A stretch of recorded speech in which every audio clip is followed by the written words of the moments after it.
Yo, what is up, everybody? Welcome back to another episode of Big Avocado with Willy Boy Simpson as your host. This is the world Eli and I play on. We are back for another video. Last time we were here, we remodeled one of the houses in this village. It's this one right behind me. And today we are going to be doing some more of that stuff and just talking and having a blast. So if you're here to hang out, I hope you enjoy. If you're falling asleep, I hope you sleep well. And yeah, let's get into it.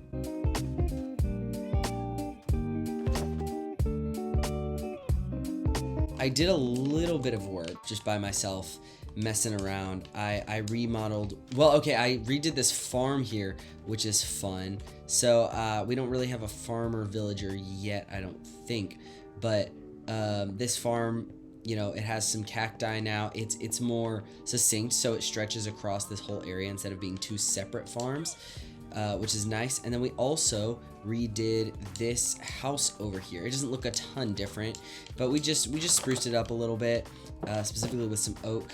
Haha, dad jokes for the win. I'm not even a dad, but whatever. It doesn't really have that much in it. I just threw some bookshelves and a crafting table in here. It's kind of boring, low-key, but I don't know. I think eventually we'll probably try and allow the villagers to have like certain houses for specific jobs, and we'll try and really populate this village. We've already gotten a baby villager. Don't even know how that's happened, but yeah, he's just chilling here. So hopefully these guys will start to populate the village. I also did a little bit of terraforming. Sorry, you all are probably anyone who watched the last video is probably like, you definitely changed more than just that. Yeah, this whole area I just cleared out and terraformed a little bit to make it look a little bit nicer. I really want to put a fountain right here where we're standing, because that's where there was like a really sad little itty bitty fountain. So we might work on that a little bit today. We'll see how far we get. And then I didn't even go upstairs in this house. That's how scatterbrained I am. But we're here. There's a little chest back here just for decoration. We got a little winding staircase up to this like open air sand house, which is really cool. We have a bed up here that I'm actually gonna destroy and replace with a white bed, because I want all the beds to be the same. Oh, actually, we could just swap that out. I also went back and grabbed some materials because I realized that I was running out of certain things. Spruce being one of them. Or sorry, not spruce. Birch. Birch was one of them. This is all the work that I kind of did by myself. And what I'm wanting to do now is, well, the first thing I want to do today is remodel this tower over here. I think we've played in this village long enough. We've remodeled enough. Oh my goodness, I can't talk today. I'm sorry. We've remodeled enough stuff to where I feel comfortable redoing this tower. It is gonna be a big project. It's gonna be fun. But yeah, I'm excited. I'm excited. So yeah, let's jump into it. So I'm thinking we're gonna try and do kind of the same thing to these. I wanna use some more unique blocks, because I have so many blocks that I can use, but I just haven't. I want to try and implement some other blocks, but I also really want to work on like adding some more glass, throwing in some more oak wood. So let's just see, what do we have here? We have this. Are these jungle? This is jungle doors. That's crazy, but they look so good out here. There's no way. Did they just have jungle doors? Yeah, I'm not tripping. Those are like the doors that they use. That's so funny that the desert village uses jungle doors naturally. That's so weird. This is just bothering me because I think this interior looks so ugly, so we're just gonna start over. I'm aware I'm breaking the whole thing, but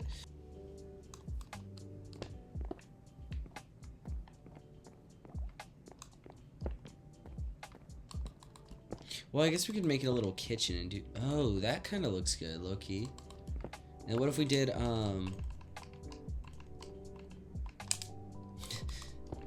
that kind of a thing? Yeah. Wait, actually. That doesn't look half bad. And then if we, hold on. Oh, I literally have a bucket of water, hold on. We just fill that with water.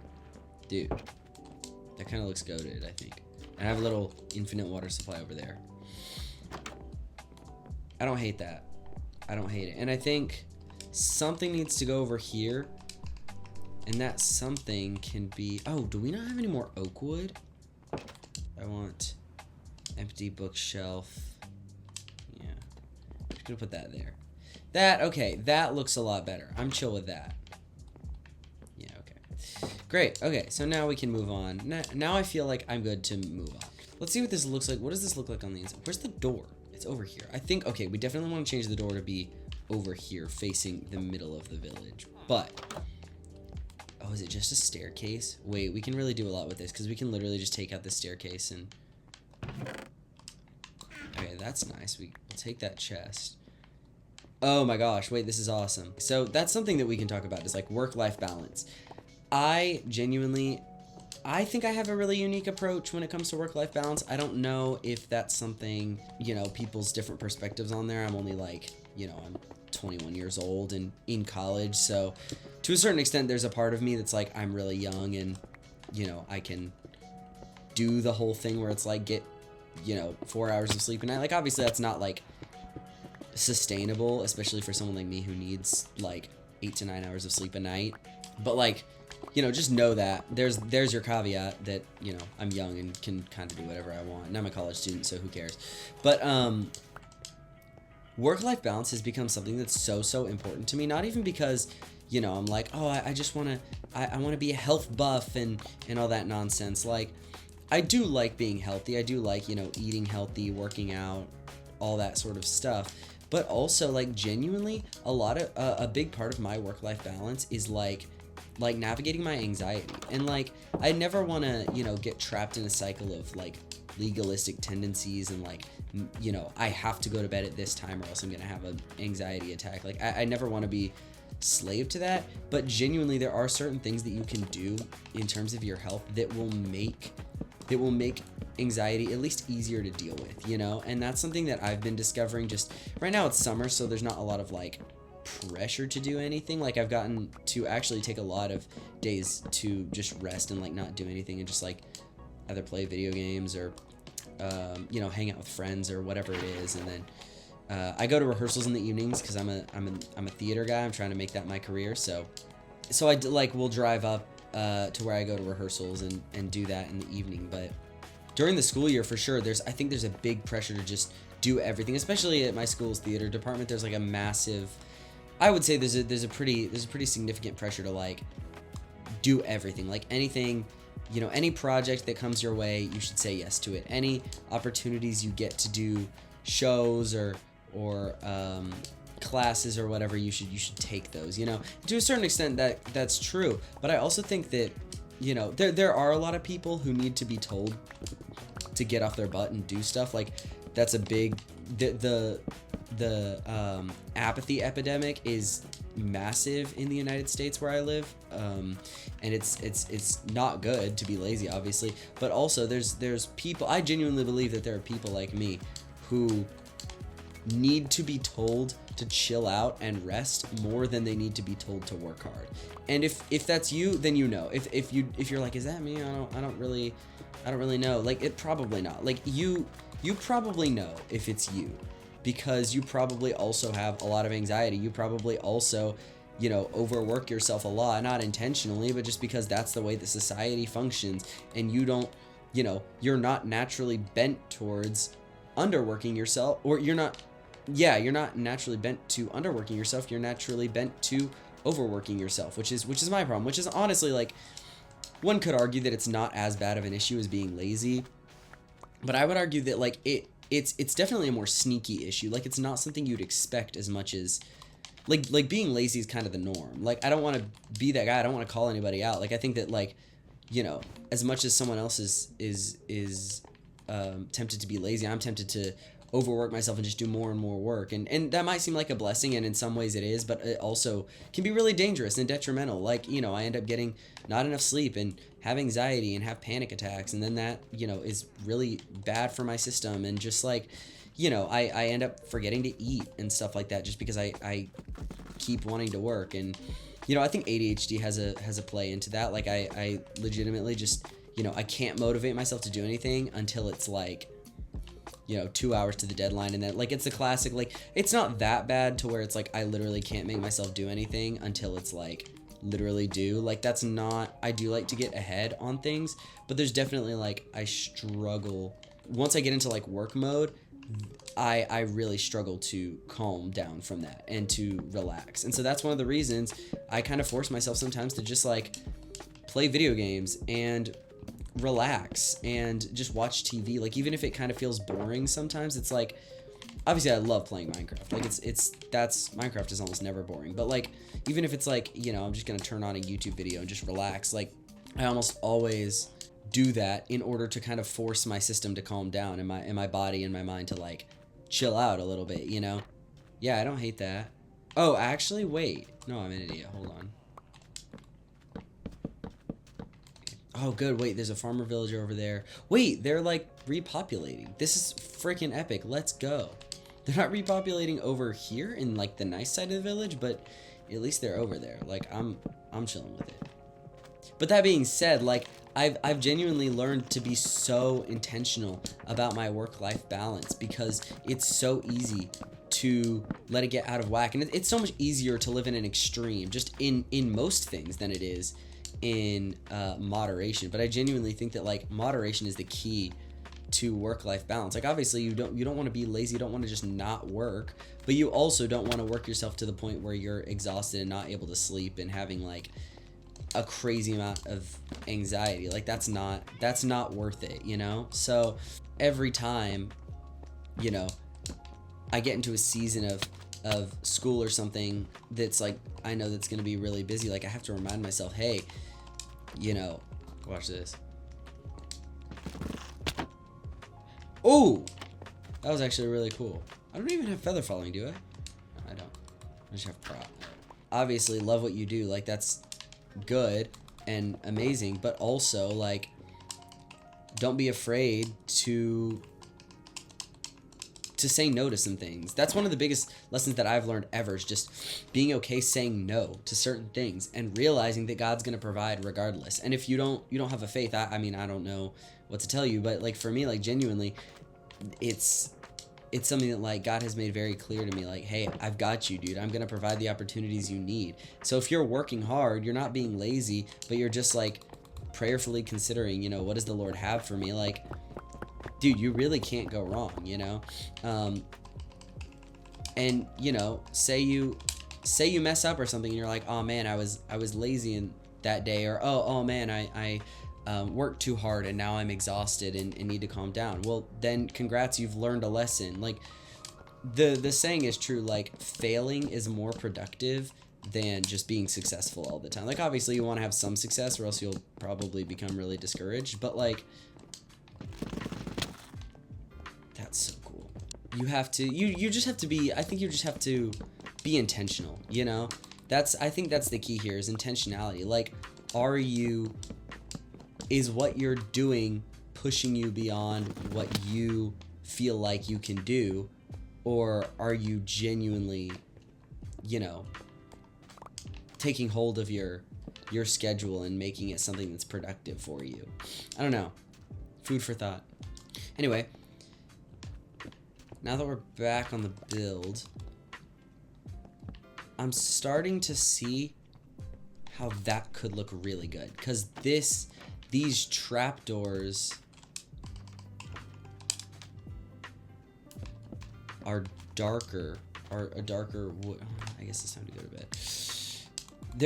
Wait, I'm just gonna, are a darker wood, so it actually looks super coherent.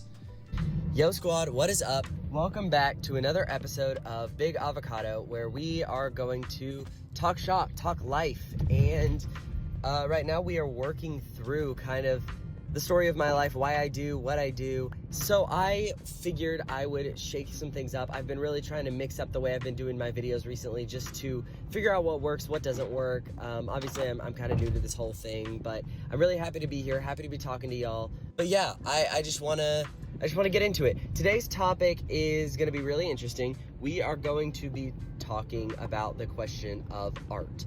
Why does art exist? Why specifically do I do art? I've mentioned a few times, if you haven't seen one of my videos yet in this survival Minecraft series, I've mentioned before that I am a theater artist, and that is what I want to make a career out of, but I've never really explained why I wanted to do that.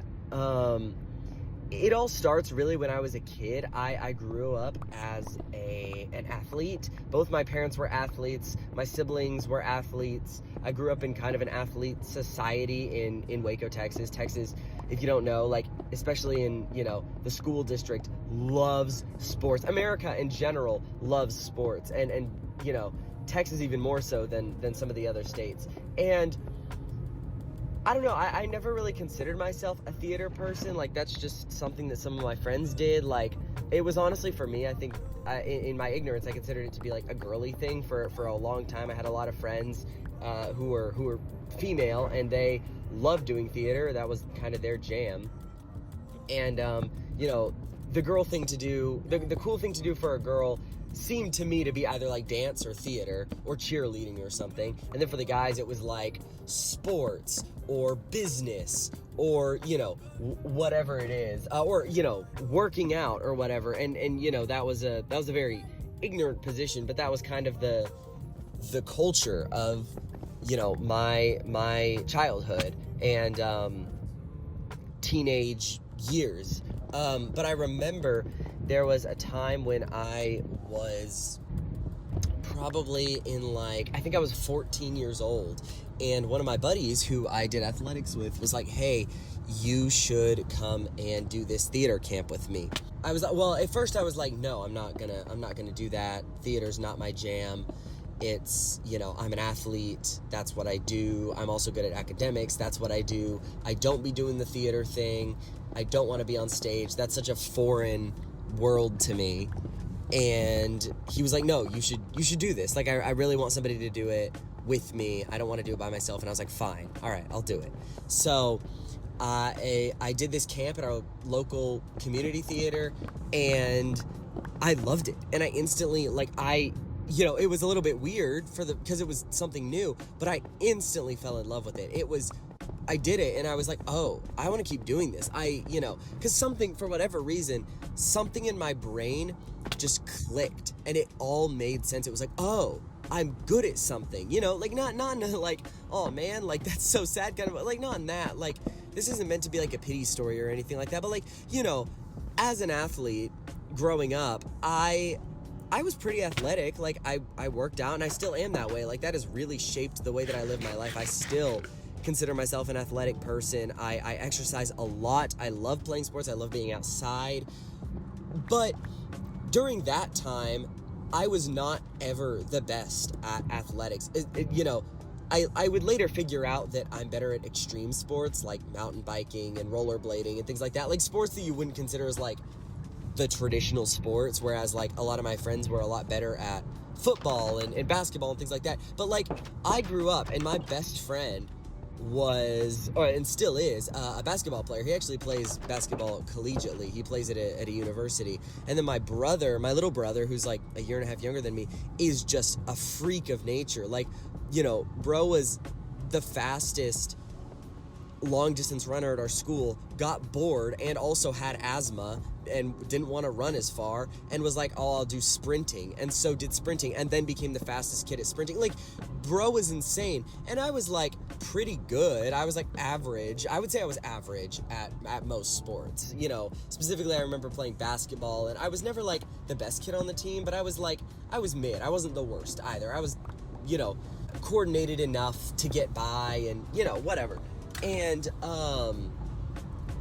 but never like super competitive or anything.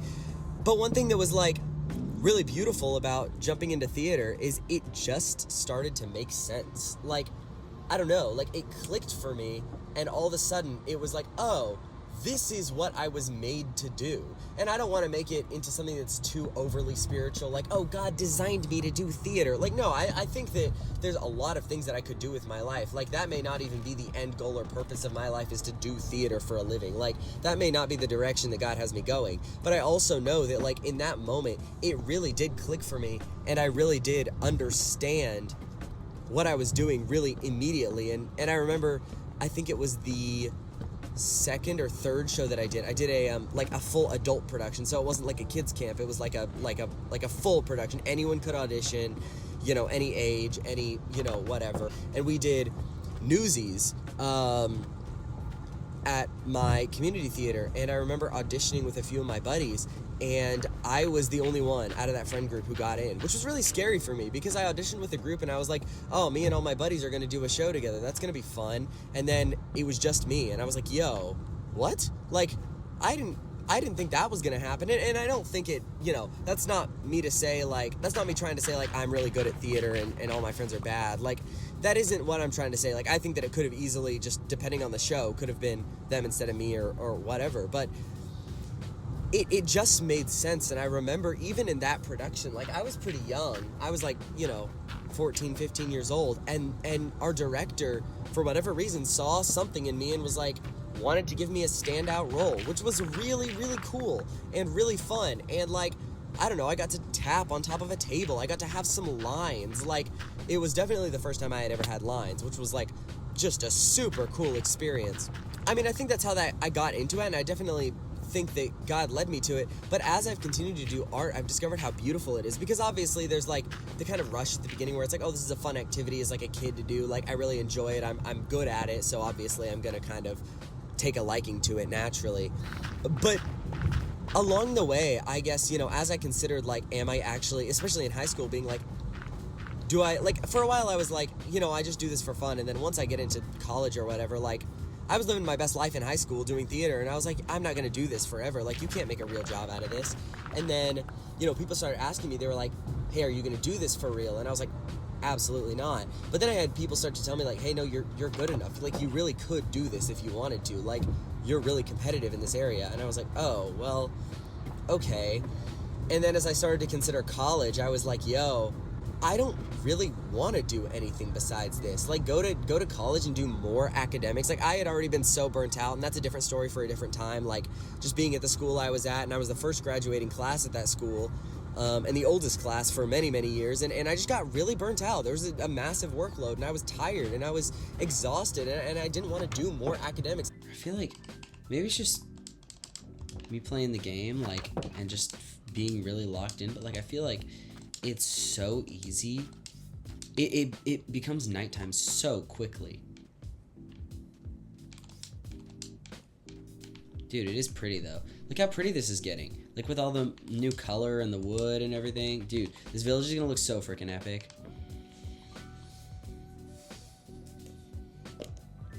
So I was like, why would I graduate and go to college and just do more of what I already hate doing? And so, it was a lot of prayer. And my parents were, my dad's a doctor, like, and both my parents were athletes growing up, and it was just like a foreign world to them. And, they weren't going to stop me, but they also were very cautious to, get on board with supporting me going to a 4-year university and then getting a degree in theater performance, which, when you think about it, it's like, that's not going to get you a job. That's not going to help you get paid. Like, you're going to be a broke artist forever. That's the stereotype. And then as I started talking to more professionals and as I started digging into it more, there actually are a lot of things. Like, you're still taking a big risk. It's very high risk, high reward type of a field to enter into. But we discovered it wasn't as crazy as you might think it is. If you do your research, it there's a lot of jobs you can actually do with just a college degree, and also, even a theater degree. But then, you start to ask yourself the question, like, consider me as a high school student. I was in the middle of high school, or actually I was more towards the end of high school, being like, I think I want to do theater professionally. And you start to ask yourself the question, you're like, why would I do this? Like, business is easy. It's just like kind of the standard. Like, especially, I don't know, like in my circle of guy friends, it was like, that was just kind of the baseline. Is like, yeah, if you don't know what major you want to do, just be a business major, like, it's not that difficult. And for a while I was considering being an entrepreneurship major, because that type of thing is interesting to me, and I don't know if I'll ever use that in the future, but like, it was something that I was like, I could see myself doing that. And I remember just being like, no, that's not what I was designed to do. Like, I'm gonna go to college for theater. And I think the reason is, like, I don't know, art is so dismissed as a non-essential thing. And I would, like, to a certain extent, I would agree. Like, we don't need art to survive. What we need to survive is, shelter, food, water, those types of things. Like medical care is like super essential. Like what my dad does as a doctor, as a surgeon, is infinitely more important than it's like not even in the same category. Like he is doing a necessary job for society to function, and like the job that I want to do is non-essential. Like theater could disappear today and society would continue to function. But what it does do is it addresses an issue that is so prevalent in our society, and while not being necessary, is very, very vital to the well-being of people, and that is mental health. Genuinely, like one of the greatest ways for people to express themselves and to work through these emotions is music and watching movies and going to see theater shows. Like, if you've ever been to a Broadway show and it's so emotional and dramatic and you've cried, like you feel so much better afterwards. Like life is so much more colorful and beautiful, and it's the same way listening to your favorite song, or you're feeling really, you had a really bad breakup or something, and you go and you listen to a breakup song and you're just jamming out in the car, and you get home and like, you still feel sad, but you just like, you feel like you have participated in a very human experience, which is catharsis. And what catharsis means, if you don't know, is it's an ancient Greek term that means to basically expel all the negative things within you. And one of, catharsis was generally used in a theater sense. Like people would go and watch theater, or gladiator fights if you were in Rome at the Colosseum, and it would purge those negative emotions, those bad, what we would say today is like mental health issues. Like if you're dealing with depression, like that might help you work through that. Like there's a lot of, I'm sure like most people can relate to the idea of music as catharsis, music as a way to express yourself and to deal with the things that you're thinking and feeling. Do we think we can make it in that water? No, we can't. And I genuinely think that theater is beautiful in that way, and and it's so prevalent in today in 2026, because we are in the most depressed generation of all time. And there, we thought that Gen Z was the most depressed, and yes, that's true, that's my generation, but Gen Alpha is arguably way more depressed than even Gen Z was. And in an age of technology, and we're learning how to, like, even like I'm Gen Z, and my parents didn't grow up with smartphones. Like we're just now getting people, millennials is the generation that kind of like was the first generation to grow up with smart technology. But even then, like a lot of them were born before the iPhone was even invented. Like my generation, Gen Z, I was born in 2004. That was literally, the first iPhone was released a year before that. So I have not known a world without smart technology. And especially in a rapidly evolving technological age where we have not only smart technology but also AI technology, people are getting more and more depressed. And you could argue that there's just better medicine practices and technology that's able to diagnose mental health issues better, and it would have been ignored or just not as addressed. But also I think that most people would agree that we are amidst a mental health crisis worldwide, globally, in every generation. And I think that that's what art exists to do, is it changes the way you think. It takes you out of the monotony of everyday life, which is so important in today's society, especially in America. Like, I get all these, I don't know if anybody else has seen these, I get all these Instagram reels that are basically like, like this is the way that the world used to be, and it's all colorful and bright, and this is the way it is now, and it's all these like monotone grayscale colors of cars all being the same colors, buildings being really boring, and things like that. And I genuinely think, I think that sometimes there's a little bit of unintentional deceit there, where that's not that's not the entirety of the truth of the way that reality is. But also, I think there is a genuine merit to the super, like, business-focused, productivity-focused, efficiency-focused nature of our society. Like, you know, especially if you live in the United States, there is a really, really out of control, crazy hustle culture that basically says if you're not being productive, if you're not overworking yourself to the point of, you know, really bad things happening to your mental and physical self, then you're not doing it right, which is totally a lie, and that's totally a different topic for another day, because that is a whole can of worms that I would love to talk about. So like this video if you'd like to hear me talk about that as well. But like, the world has gotten more monotone, or at least I think it has. Like, it is so easy to get caught up in the quote-unquote productivity of everyday life, where you wake up, you stick to your routine, you go to work, you live your boring life, you get home in the evening, and maybe you have a little bit of fun watching Netflix at night, watching a TV show. Bro, this is such a high drop now. Woo! Oh yeah, dude.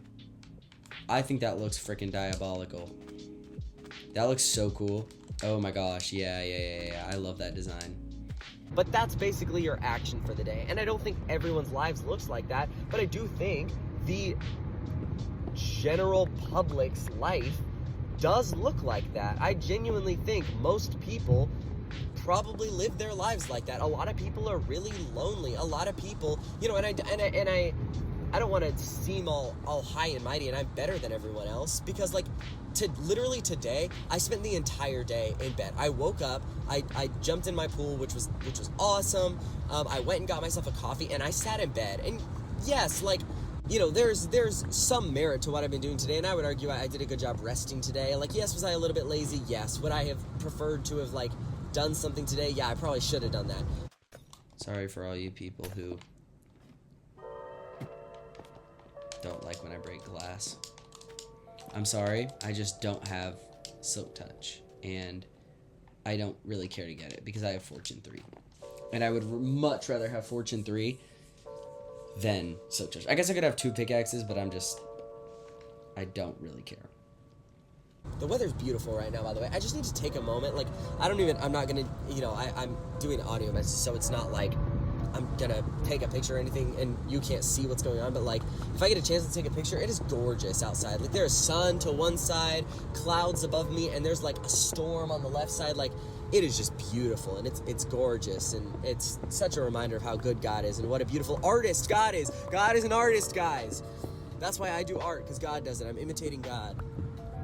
I'm a Christian, which literally means little Christ. I'm imitating Jesus. Anyway, back to the topic at hand. I think in an age where that is a reality, where, you know, we have, you know, it's easier to sit in bed and scroll reels all day than it is to go outside.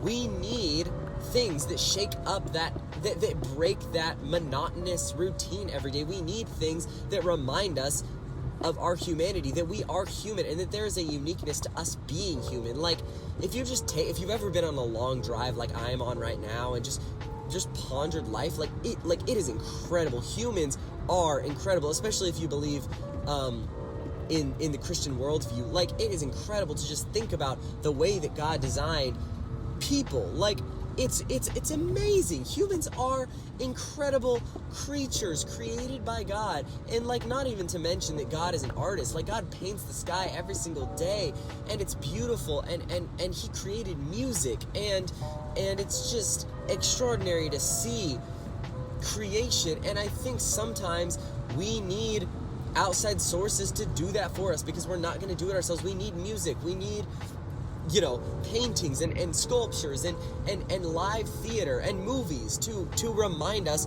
of what it means to be human. And I don't think that means all sunshine and rainbows all the time. Like, yes, you can have your Sound of Music that's really like exciting and fun and joyful and wonderful, but you can also have really just disturbing stories. Like, if you know what Sweeney Todd, the Demon Barber of Fleet Street is, it's absolutely as crazy of a show as it sounds. It is literally about a barber who murders people And it literally, the whole show, if I had to sum it up, it's a musical about if human nature was taken to the extreme and made to run absolutely wild. That is what this show is. But I was in that show in college as an ensemble member and as an understudy, and it was genuinely one of the most beautiful experiences I've ever had. Hopefully this place is pretty peaceful. Oh, that's so cinematic. Look at that, that's crazy. Because it is such a beautiful reminder of what it means to be human, and also a warning that this is what happens to humans without God, like without a savior that comes in to empower us with the Holy Spirit and make us better by his power, not by our own power. Humanity just goes off the wazoo crazy. And it's a reminder that each of us has that inner demon inside of us, not literally, but just like we're bad people naturally. Like human beings are naturally going to do evil things. You can't keep yourself from it. Everyone has done something bad, along their life. No one is a perfect person except Jesus, which is so beautiful to me. Like it, Sweeney Todd is not a story of the gospel, let me be very clear, but like for me it was such just a beautiful thing to experience. Like this is the epitome of human fallenness, but praise the Lord that we have a savior who came down to redeem us from these things and to take away the sins of people so that we wouldn't be like Sweeney Todd doing what he thinks is right by slaughtering people. But that's essentially why I have continued to do art. After falling in love with it initially, after, getting to a place where I really enjoy doing it, it has become so beautiful to me to realize those things about it. And not even to mention the fact that, like, our God is an artist. He paints the sky in a unique way every single day. He designs each person unique. He created every animal, every plant, every biome and season and culture that we see on the earth was distinctly created by God. And that's only scratching the surface of the beautiful things. Like, we haven't even discovered all the glorious things about creation that God has done, just because it's taken us several thousand years to even scratch the surface. So, that's just something, I think that's just kind of, I wanted to do this talk just because I love what I do. I love getting to be a theater artist, but even like, sometimes it's easy to get in the monotony of, I go to rehearsal every day, I memorize my lines, I say them on stage, I memorize the song, I sing the song, I do the thing, and it's easy to get caught up in the monotony of life. But what a blessing it is to get to do what I do, to get to be a theater artist. And like, I'm not famous, I'm not, making enough to live on by any means, but I'm at the point where I am making money doing theater. It's not a lot of money, but like, that's what I'm doing this summer. I'm driving an hour up to a city about an hour away from Waco, and I'm doing paid professional theater, and it's so fulfilling, it's so joyful. And yes, it's challenging, it is so difficult to drive an hour every day, and to drive back at, like, rehearsal gets out at 10 p.m. I don't get home till like 11:15 at night, every single night. But like, what a beautiful, beautiful thing it is to get to do what I do, and to get to inspire people and make people think in a new way, open people's minds to a new reality, the way that reality could be both good and evil, the way that reality is. And if all that I'm able to do as a theater artist is allow you to experience something else than just normal life for an hour and a half, 2 hours, 2.5 hours, 3 hours, then I have done my job so well. And that is God doing his work through me. So that's what I wanted to say about this.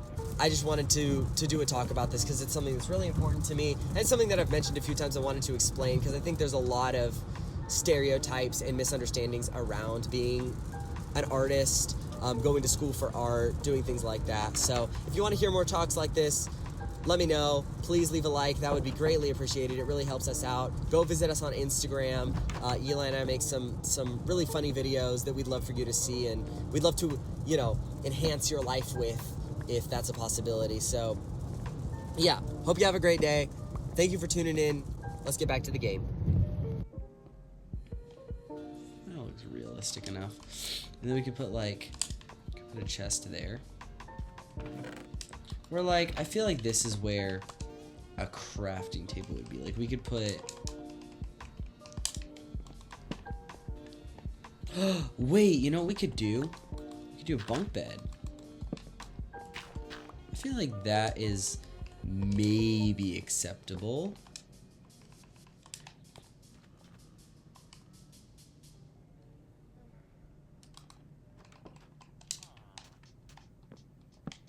Yeah.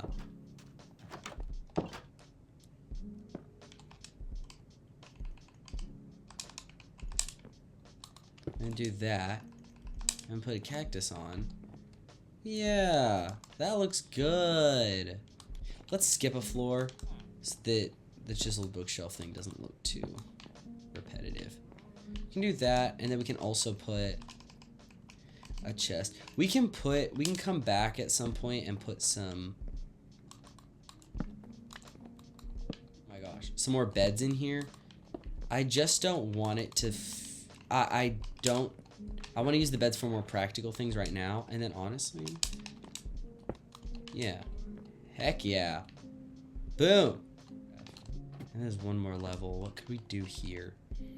Oh, this is where we can put our signature little, like, couch thingy. Hold on. Let me go back to the crafting table. Sign 1. Sign 2. Can we put another chair in the corner? Is that crazy? Nah, that looks weird.